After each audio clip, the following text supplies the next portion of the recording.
Thank you.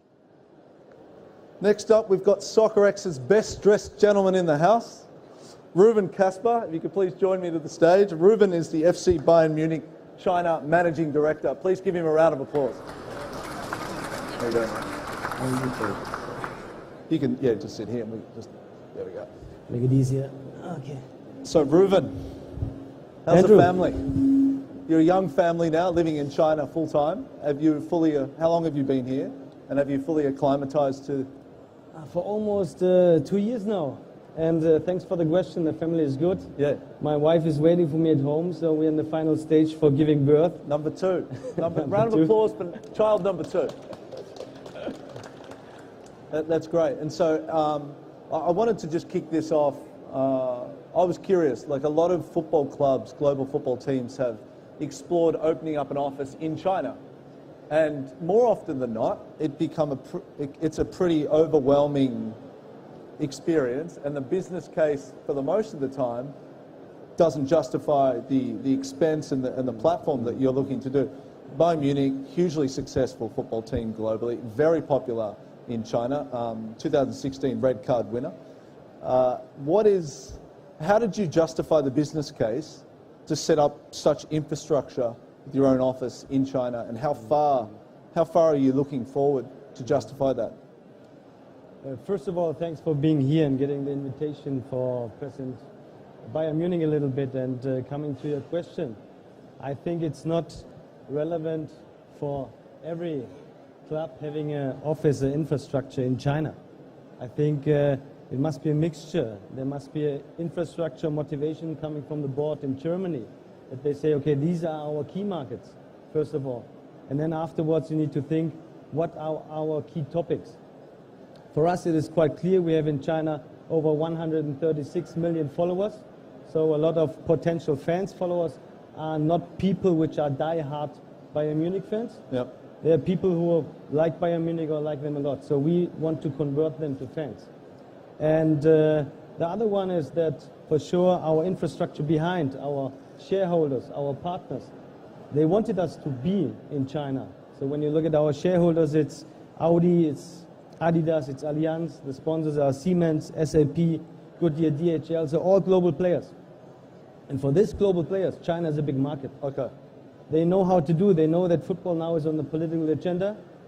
They know how we implement these kind of partnerships in Europe or also in US now. And they know how big value we can bring them also in the Chinese market. And when you look at these companies where they earn the money, Audi, for example, 2016 made 40% of their EBIT out from China. So there you see how their motivation is, as well our motivation to bring them more value. Right. And as well our general business with merchandise and everything is quite good, and there is enough possibility to earn money, and I think we so far did a quite good job. We founded our company in summer 2016, yeah. Are now sitting in Shanghai with 9 persons hired by Bayern Munich, plus 6 from our agency, exclusive, working on Bayern Munich, so 15 in total every day. What's the legal structure? Is it a WOFI or a wholly owned foreign enterprise? Of Bayern Munich? Yeah. No, China. we are, that's also something special. We are the first and still the only non-Chinese football club having a registered and tax-paying company on mainland China. Okay. It's also something special because we wanted to work on different fields, and therefore you need a Chinese company. And when we do something, the Germans, everybody knows, need more time maybe for thinking of the business plan, and it's quite German. But then we made a strategy and said, okay, all in, and when we do something, then it must be for 100%, and therefore you need a real Chinese structure. So it's a local Chinese company, but for 100% owned by Bayern Munich in Munich. Oh, that's great. So it sounds like your sponsors had a big role in helping you justify the business case to come to China, your existing partners. Yeah, for sure. The biggest role our fans played. So that's really the main motivation, because when you look at this number, as I mentioned, there are more followers in China than we have in Europe. Yes. And with these guys, you need to get into dialogue. We don't want to just inform them, communicate. We want to be here. So out of this 15, 8 people are working on this dialogue, working in media. We work a lot on social media, where Yeah. you're quite the biggest expert here in China, Yeah. and want to localize everything. So we were the first football club having a Chinese app, a Chinese website, Yeah. doing quite fine in our own social media channels. So Yeah. this dialogue is the most important for us. Secondly, for sure, our sponsors, they pushed us quite hard, and together with them, we can also, first of all, give them a bigger value. But on the second stage, we can grow with them. Because when you look at Audi, how many dealerships they have, they know our brand. You can make a lot of share marketing topics. So Adidas is opening every day in China 3 stores. We by our own. We cannot go into every tier 2, tier 3 city. Yeah. But together with them, you can just push you on the same level and have this classical, the word is horrible, but this win-win situations, Yeah, and that's sure. something we do together with them. So they played a really big role in our strategy, and we are collaborating with them very close. Yeah. And so I might just talk a little bit about the fans. You've got a great digital ecosystem, no question about that. What is different about the Chinese Bayern Munich fan? And given their limited access to the real experience, although I'm sure many make the trek over to Germany and have a real experience, what is different about those fans? Like, why are they following Bayern Munich beyond being a hugely successful and always winning football team? Yeah, it's quite hard to answer this question, because the real definition of a fan of Bayern Munich we not yet have. Because what we see in the statistics is that our fans are often also the fans of Yeah. another club or another sport and so on. That's something we need to work with. That's Yeah. another structure of being a fan, like in Europe, where you go with your father into the stadium, the whole youth, you play in your football club, and you're a fan of one club and a die-hard fan. And here's something, they're interested in different topics, and we need to bring them closer to us and get into an intense dialogue, speak with them. And that's something we try. There we want to make the difference to also other football clubs, other sports and so on. And that's why we always speak about this very emotional, very intense dialogue, and bringing these topics to our fans and bring them more to us. Because then you get the value for us as a club, but also to the partners and also to them. That's the ecosystem we want to focus on. Sure. So with respect to the way you're communicating to your fans, before I get on to some other topics, you've obviously got a fantastic WeChat official channel. Thanks. You've got Weibo. Is there any other platforms that, or are you looking to expand WeChat in new ways? What are the new platforms that you're exploring to implement this year or next year that's already on the roadmap forward, or new application to engage those fans? So thanks for the compliment, first of all. I think I want to make a little round before I give you the answer to your question. I think it's not just important focusing on social media. Yes. That's a big focus what we have.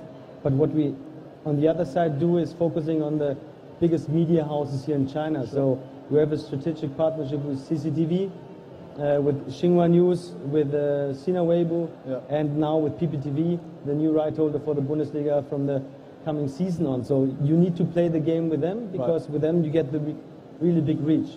But at the other time, everybody can see it in China. Everything is about mobile. And that's why we are pushing this really hard. And we don't want to focus on too many platforms. So right now we don't have the aim going to another platform. We want to work closer with the existing ones and improving them even more. Our app, bringing microsites, things like that we can make another brand experience of Bayern Munich, another way how we can communicate and things like that. Right. So no other platform planned, the platforms we have, but working with them more intense. Yeah, okay, great. You've done an academic partnership with the Tsinghua University, right? Can you tell us a little bit more about what is that partnership? About. Yeah. So it's not just the Tsinghua University. We have two collaborations with two universities. It's the first one was with the Tongji University in Shanghai. There we have a scholarship and working very close together with them, and working on some excellent projects as well, CSR projects and so on. And with the Tsinghua University, we founded together the first China-wide sport management program. That's something which for us is very important. We make guest lecturers there, case studies and so on, events. But for what? What is the intention behind that? It's just that we want to show a commitment to the market. This industry, as we hear today very often, is at its first stages and is growing very fast. And there is a lack of know-how. And that's something we just want to deliver. We want to share our know-how, what we have. We want to be a little piece of the whole puzzle and giving something back, so investing into the market. And that, at the end, when the whole market grows, as well, our piece will grow. And that's a little bit the strategy where we also want to invest and commit into different topics. For sure, there you don't earn any money. That's an investment topic. But I think it fits to our strategy, what we have. Yeah, I think that's great. I think, in my experience, if you can find earlier what your role in the country's development is, and everyone, if they can find a unique opportunity, that's a great way to help develop the younger business sports professionals coming through. Are you looking to do more partnerships like that, or for recruitment or training? We cannot just make partnerships with university. If not, we don't earn any money. Yeah. But for sure it makes sense. You make enough money. Come on, man. For sure it makes sense to focus on the right players there, and maybe one or two can come, but then always with a different kind of a focus there. Okay. So moving it to a commercial conversation, it's a very competitive landscape in China. All brands have multiple decks and opportunities to be sponsor a global football organization, even Ajax. How do you position yourself differently from other clubs from a commercial perspective? What do you give them? What's your edge in China? Without giving away the secret sauce. Generally, you're totally right, and everybody knows it, and everybody can feel it today or during his stay in China. It's very competitive. So it's a fast-growing market, and there are many people, stakeholders, coming from all around the world, not just in football, also in other sports. When you look at winter sports, currently there is really a very fast race going on. And there you need to play a role, for sure. You need to find your space. We think that there is enough space for all the players. For sure, nobody will get the whole cake, but a piece of the cake. And what we want to deliver there is a real sustainable concept. We don't want to come, and you see this from our infrastructure of the company, that we have partnerships which have a long-term perspective. We want to come and build up reliable, sustainable partnerships. Not getting in, fishing out the money, as I always say, and after me, I don't know. That's not Bayern Munich, that's not a German approach, and that's nothing we want to focus. So, and this combined with generally the club, with its titles and its own management infrastructure, with a financial stability which no other football club has, and which is also very relevant for the Chinese market. Looking on this club infrastructure topics, I think we can find our space, and already maybe found our space in some topics, and there we're quite confident that it will go on like that. How big is your sales team today? Our sales team in China? 0 persons. 0. Anyone looking for a job? So how are you engaging domestic brands today? You're just waiting for them to call you? WeChat you? No. First of all, as I said, the focus is that we give a better value, a bigger value to our existing partners. For sure, you can go out and bring more and more partners to you, but for us, it's more important that the partners will stay. For example, what we heard before with RNF, before there was another club in this club, and hopefully, and I wish it to Ajax that they make a better job, but it sounds like, because that's the right approach what these colleagues have. But we want to give the existing partners the bigger value. And for sure, when there are partners coming, fitting to Bayern Munich, have the same perspective, philosophy and so on, we would be stupid in not taking them. But that's nothing we want to do with a proactive sales approach, and so far it's not needed. And when we are on the table with the relevant brands, companies, stakeholders and so on, we want to deliver quality. So the persons in the team so far are all specialists in their kind of fields: media, merchandising, corporate partnership, youth academies and so on. And when you're on the table, you need to make the difference and not get for the last euro or RMB and make the deal bigger. No, it should last and bring the projects to the right step. Right.